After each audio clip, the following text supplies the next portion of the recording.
Our timer today is Larry Helm. Larry has 2 pieces of colored paper, and when people ask questions, sometimes people like to let you know everything they know first about the topic, and then they get to their question. So if that starts happening, after 1 minute, he's going to stand up and wave the red sheet at you. And so that means please just get to your question, okay? So Larry, you're on. I'm going to give the microphone to Debbie, and she will just pass it back and forth. Please identify yourself and speak real loudly. We're not going to be running around handing you the microphone. Oh, go ahead. You can introduce you've got 2 mics. Introduce the elected officials, please. Oh, yes, thank you. So I'm going to start by asking you to stand up and tell us, everyone, who you represent. I'm Lou Ann Morgan, and I'm chair of Whatcom Republicans. Thank you for being here. It's so wonderful to have you. Mr. Crawford? I'm Sam Crawford. I'm chair of the Whatcom County Council. Okay. Who else? There you go. Larry Nicholas. I'm the chair of the Whatcom Libertarians and the Washington State Libertarian Party. So is there any candidate that would like to introduce themselves? I'm Jalen Walker, and I'm a candidate for Whatcom County Auditor. Okay. I'm Sam Crawford, and I'm a candidate for Whatcom County Council. There's some. I think we have a coup up here. Tell it. Really? Well, just so people know. I'm Kelly Linville, and I'm running for the mayor of I say this with awkwardness because I clarified with the PDC before I came to participate on this panel that I was not allowed to make any mention of running for office. Okay. I will just tell you, Debbie Adelstein, she's not saying this herself, but she's running for county auditor position. Thank you. Thank you, Jalen. That was very nice of you. We have a former state representative here. Okay, former state representative. Oh, Don, yes. Stand up. I'm Don Yancey. I used to be a county council member, county council for a state senator and a state representative. Thank you. You know, I will say that it's been a real privilege to be involved with Whatcom Fair Voting, and so I really would like to. Yes, but I haven't played back. And he said yes, and he'll have to call us back. Whatcom Fair Voting, so I would like to have the people that are Whatcom Fair Voting members just please stand so everyone can see who we are and who shows up at the meetings and who do things. And with that, I want to say that Garrett Kiken is the person that has led us in this particular endeavor and has done so much, and we're so grateful for you, Garrett, for all you've done. This is such an important topic, and it's so contentious as people are having this happening. When we were at the SEAC meeting recently, one of the political science professors says, look at the gerrymandering that's going on. You know, and so, and he was halfway doing that in jest, you know, but people don't understand, and when you change something, they get all nervous about it, and they worry about who did why and who was influenced by what, and so forth, you know, and so it's wonderful to have the real story here today. Okay, so go ahead with your questions now, and Mr. Crawford. Yes, this is to the county redistricting group. Two of you alluded to contentious issues, but you didn't say what they were, and you've got a map here, and I'm just curious, what were the differences of opinion? And this with no criticism. I have no reaction to this other than it looks great to me. But what were? In fact, it looks so good to me. I'm saying, how could you have had differences? So could you explain what some of the differences were? Well, there was a member on the commission that thought that the guide Meridian was a sacred line, and I said no. Linden has sprawled out to the west, and they should put that in Linden City, you know, where it belongs. So that was, we argued over that part there where Safeway is, and in there. I think in that. I think you're going to have to use the wash. All right. I think another issue was this idea that all the districts had to touch. And that was another one where that, we talked about, do they have to, do they not have to, and in the end we compromised and said, that does make sense for down the road, as long as it meets the other criteria. If you look up there, you can see the green and the yellow or orange and the blue.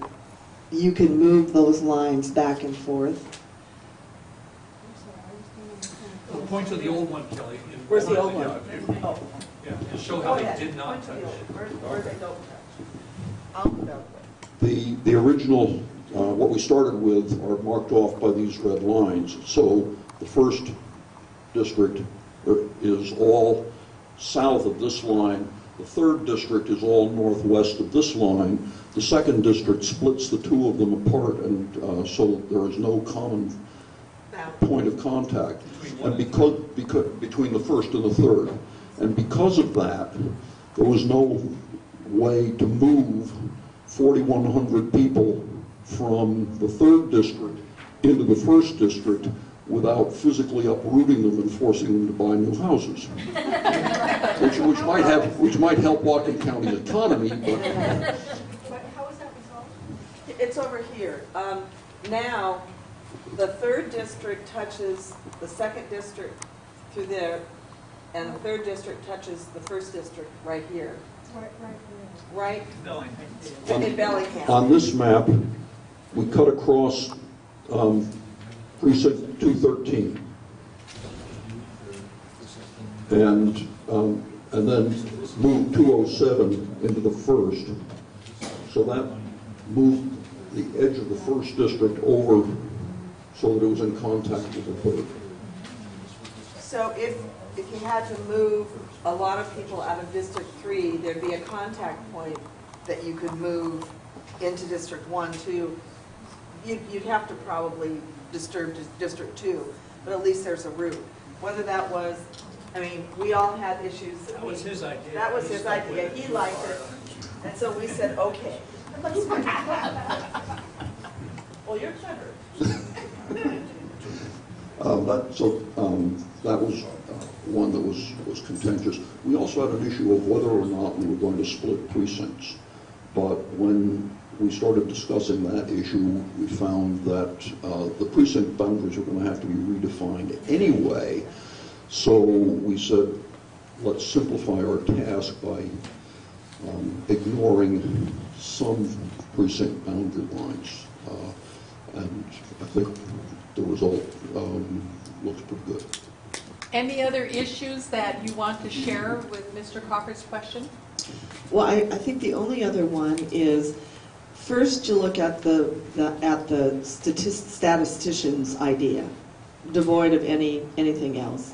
And then the reason that there's 2 Democrats and 2 Republicans on this is you have the political debate about what should happen.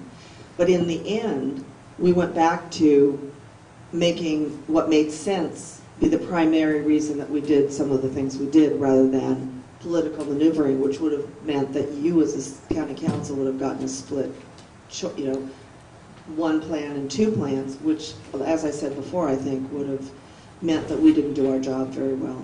And I actually think everybody kind of hunkered down and did what they were supposed to do at the end. But of course, in the middle of this, you have to do this a little bit, and then you get over it.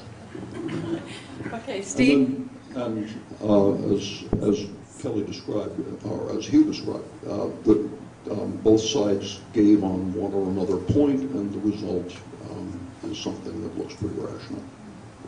Sounds like a Whatcom Fair voting meeting. Steve? Okay, I understand that the original ones, the old ones, were set up in such a way that the county council lines are also the port district lines. And in the new situation, you have a port commissioner without any port. No, you don't. Was that a consideration? No, well, I mean, we had talked about, one of the things we talked about is having all the port commissioners touch the bay. Right. But there are other port properties. Yes. I mean, so that was one of our principles. I mean, he's pretty close, but he's not there. But in general, there's the, there's the airport, there's other ports, port properties.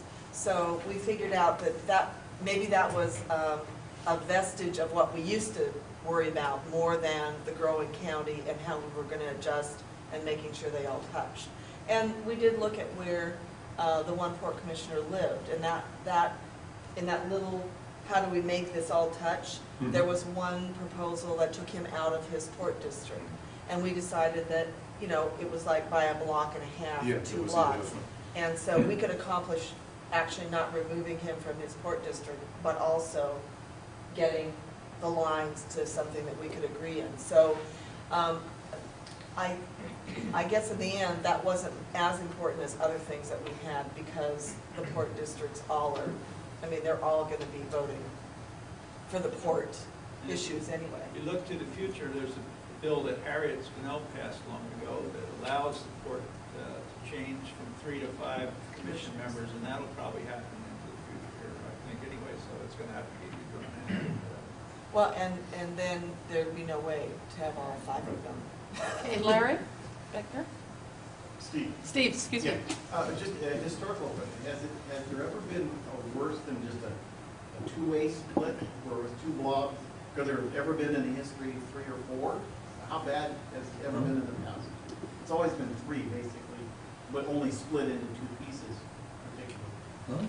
What? I'm sorry, I don't understand your question. You said that you avoided the idea of splitting. You can't. Precincts. Yeah. Has it ever been worse than that, where people had 3 or 4 small pieces of precincts? How bad has it ever been in the past? I have no, I don't have the history on that, because really the precinct, They change all the time. yeah, they change all the time. I don't. I lived in the same house for 30 years, and it's been You use 4 the different numbers, microphone. The lines have changed in my precinct many times. Yeah, I don't know. Okay. I had a question on the blow up here where it shows, I guess it was the 3rd coming down to basically Mount Baker plywood, instead of just having a line right to the bay there. I don't know if anybody lives there though. I live really close. Well, you live really close, but you don't live there though. It's on Seaview, this corner of Seaview. Why was that? Once you go up to him, Just right? go right to the bay. Your brilliant idea.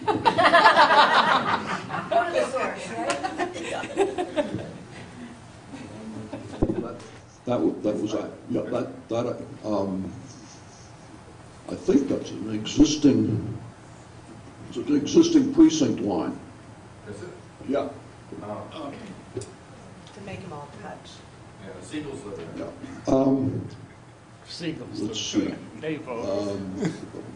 Yeah, up here, precinct 205 comes along, actually along the railroad tracks.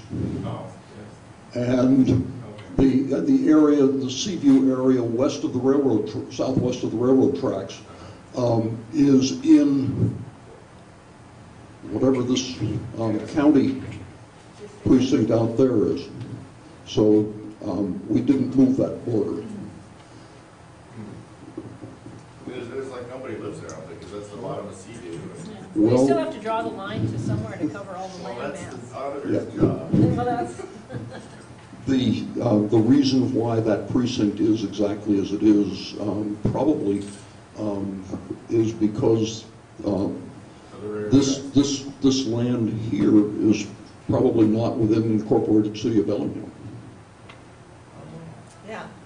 Because, Like about a block see, from the precinct line, if you go outside the city of Bellingham, the precincts are numbered 100 and something. So that might be the city limits, okay. So that, I think that's the answer to your question, but that is actually rural Whatcom County. Annette and then Jaylen. I have a question. A lot of work that you've been doing is related to the precincts. And I'm wondering, what is the value from your perspective of continuing to have precincts? We no longer go to a polling place in our precinct to vote. My understanding is that's a small organizing unit for the political parties. So we're doing a lot of this work for partisan units for the legislature, but they really have no bearing for city nonpartisan activities. Is it's a naive question. I mean, what is the value of continuing to have precincts, especially when they're not based on census? Well, I'm listening to the auditor, and she says under state law we have to have precincts. That it is an archaic thing, since we don't have to go to an easy-to-access place to cast our Right. ballot. And I think the first thing you said about it being an organizing tool is somewhat right. If you actually go back to the beginning, you have precinct committee officers, which are the first partisan elected officials in the chain of elected officials. And then you have city council members and county council members. Oh no, not city council. They're not partisan. Used to be partisan. And then you have legislative seats and you have congressional seats. And so if in fact you want more citizens to be involved in some of the partisan elections, that is a way that you have a responsibility as an elected official for a party to, to be part of the chain. It doesn't mean as much in nonpartisan races that our city and county elections have become. But I think all of us talked a little bit on this about after we did our work, which was our nonpartisan work, did we have other things that would affect other elections that we'd like the auditor to consider? And that's where the issue of, I'll let Hugh talk to this more, but that's where the issue of precincts came up. Oh, I don't care if you're nonpartisan or partisan, it's still nice to know how people in your little area vote. Let's say you're going to run for city council, right? You'd like to know, well, people in this area voted on the bus. And, you have it broken down in that small voting block, then you can study your areas and know where you want to. For reporting election results, Yeah. it's interesting. It's I've been looking at these things for 30 years now, and they're really good. Okay, Jaylyn? I just have a question, a point of clarification. When you talked about the precinct sizes being a certain number of registered voters, when Pete gave this presentation, he said active registered voters was counted, not just total registered voters, but active registered voters. And that the definition of that, if I recall correctly, was people who voted in the last 2 presidential elections are the ones counted, not just everybody who's registered. In a period, including the last 2 presidential elections. But yeah, and that, but it's People who move away right. get attempted over 8 years, and then they give up on it. Right, but it's active registered voters that are counted, not just everybody who's registered. That's what there is a The inactives are not here. They moved that away. means They that they're died. gone. They just may not be voting or have chosen. Yeah.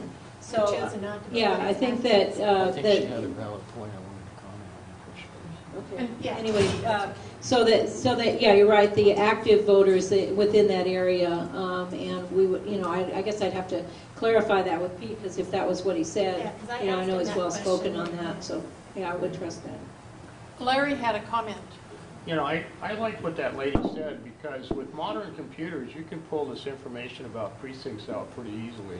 I think in the old days, you had no way to do it other than to split people up to keep accountability, but now you can make pretty good assessments with just addresses by asking the computer to do it. So I don't think precincts are as important as they used to be as far as data collection. Tracking how people vote on things. Can't do it by address. You don't know how the individual votes. Well, Okay. I'm just Well, making a comment, it's easier now with computers. I would just say that I think that precincts, dividing into precincts is a very important part of the process, because what it does do is it's like an entry level into future political office. It gives people an opportunity to learn about the political process, no matter what party you're from, or no party. But I just think it's an important entry level place for people to get involved in the process. Remember, any party can have precinct officers. All they have to do is show on a statewide election that they receive 5% of a vote on a statewide, for a statewide candidate. Then they could have precinct officers. Libertarians could have done it a while ago. We did. You did? Yeah, I was one. But, yeah, but now you don't, right? 'Cause you haven't. I was elected And twice the as Greens could have PCO. done it, but they didn't get it together, but it's possible. And the independents could do it, and the two parties could do it if they wanted. Okay, Steve? My question has to do with Linden. You tinkered around with the line that went up the guide to include in Linden a recent, well, not so recent, Linden annexation. But that's all candidate territory. So when they do their next annexation, can the district line move with it? One of the things that we recently checked on, because we were one of the ideal situations is to have the precinct line move with the city limit. But we recently found that we can't do it that way as much as we would like to, because it then means we have to come back in each time. So. Yeah, so the next time that could happen would be in 10 years when we do redistricting again. That's fine. And meanwhile, Linden will annex, and you get a precinct with 5 people in it.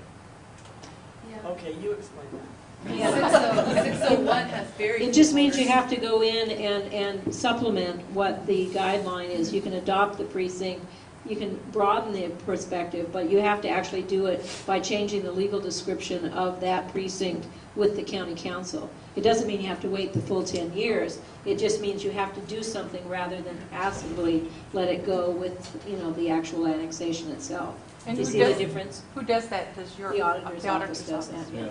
The point is that their annexation will be on the west of the line, which now includes all of Linden on the east. And you can't have a precinct crossing the district line. So you have to make a new district, or a new precinct. Right. Or you can adjust the composition of the old precincts as well. But you can't cross the district line. Right. Well, it'll just depend where they annex to. Well, the point is, in my example, they've annexed on the west. Okay, so this is going to be fun. Okay. Any last questions? Go ahead, ma'am. Months ago, when people were first being told about this process, we were told that we had suggestions on how we wanted to see if there's some split to eliminate some of these splits, that we should come in and talk to the auditor's office. And so I came in, I don't know, 2 or 3 months ago and talked to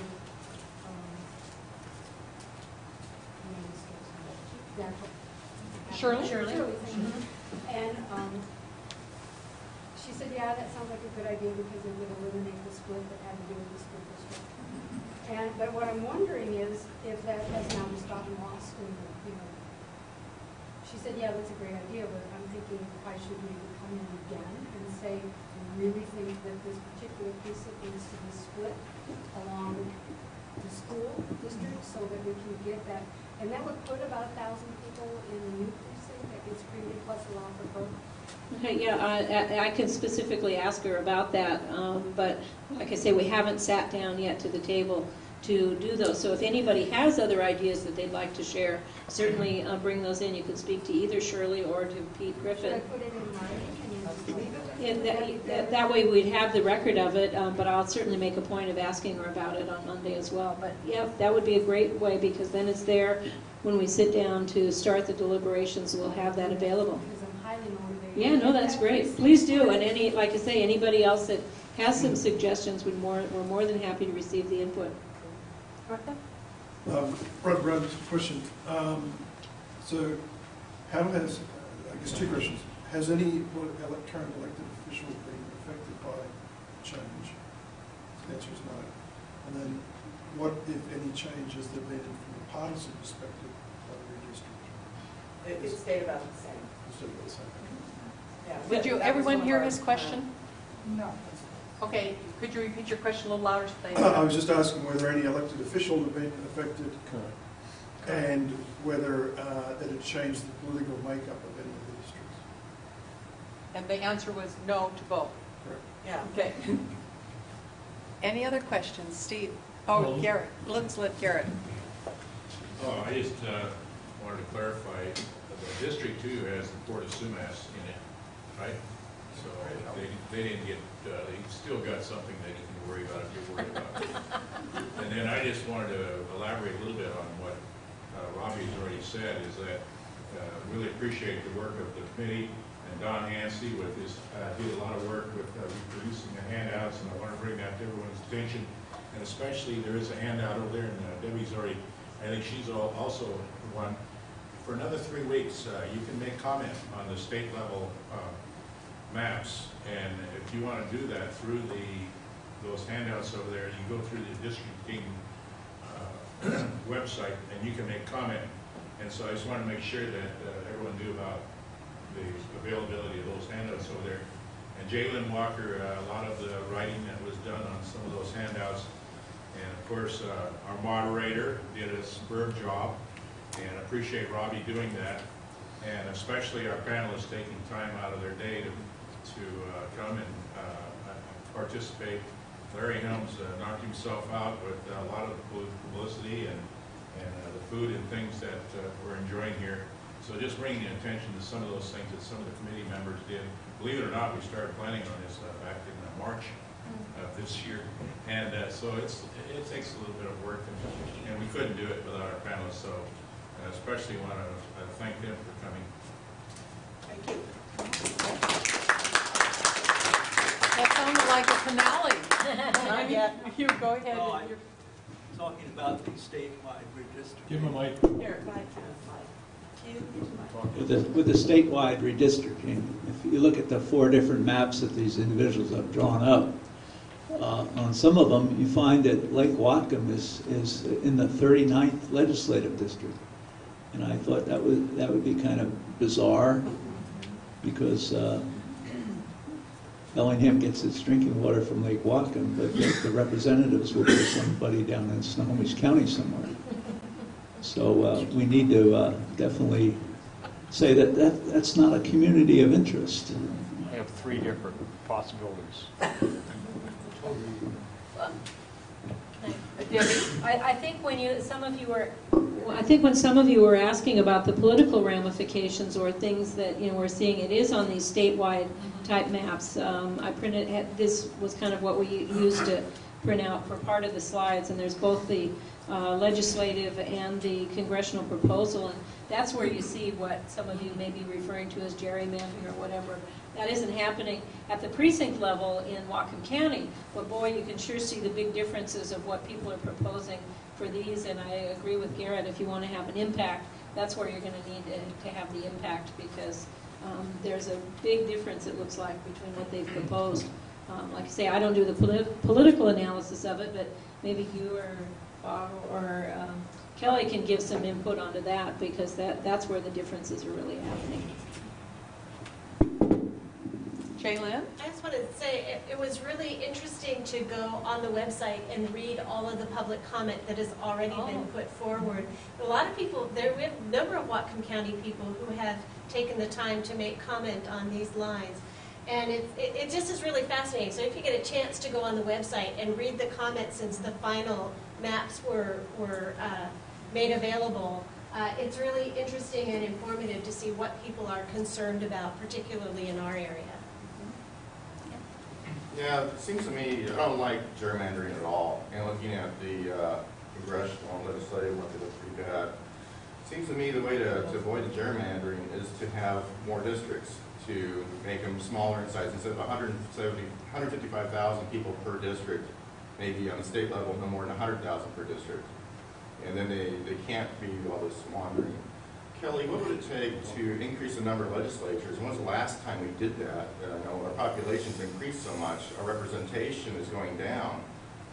For 155, what would it take for an increase? I'm gonna answer the question, and then I'm gonna plead ignorance. Were you down there for a while? I was, but I wasn't on the redistricting commission. I think it's constitutional. I think our constitution says there's 49 legislative districts and 49 legislative districts. If we want to change that, I believe we have to change it constitutionally. Now I'll plead ignorance, and someone can tell me, no, that's not the way it is.